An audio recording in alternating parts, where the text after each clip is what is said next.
you feel we're any closer to winning the war on drugs based on all of the problems with Mexico and the cartels and the fights over our border and the drugs being imported from Mexico that we were last year? Well, whether you call it a war on drugs or some other firm, I firmly believe that we need to do what we should to stem both drug trafficking into the United States and drug use in the United States. But I do believe there have been some successes, particularly when it comes to the use of drugs by children in high school or college and the like. And there are others ONDCP and others who are much more familiar with that than I am. You say some successes. Do you have any statistics to show? Statistics I should see say that more people are using, say, marijuana that have. The public has a feeling about using certain drugs that maybe the FBI doesn't.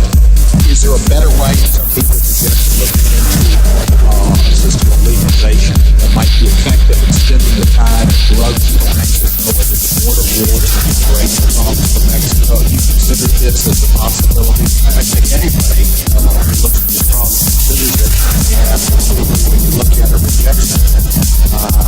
I tend to think that the use of drugs goes away. Marijuana for a period of time, then you'll have heroin, cocaine, you got crack cocaine, then you'll have methamphetamine, you'll have Oxycontin, and it goes in waves. And let me ask you about the way people, I'm sorry, there's many individuals, parents and others who lost their lives to drugs to give a ready answer that it should be legalized. I agree with you, sir. There are lots of parents who've lost their lives to crack, heroin, and they've somewhat gone in ways. Name me a couple of parents who've lost their lives to marijuana. Can't. Exactly, you can't, because that hadn't happened, and there hadn't been a wave, because that's been a constant thing. Americans and Syrianic linger, because African Americans used it and saw it as something that was crippling, and even Latin Americans and everything fell to it. When have we, don't we, is there some time we're going to see that we ought to prioritize meth, crack, cocaine, and heroin, and to deal with the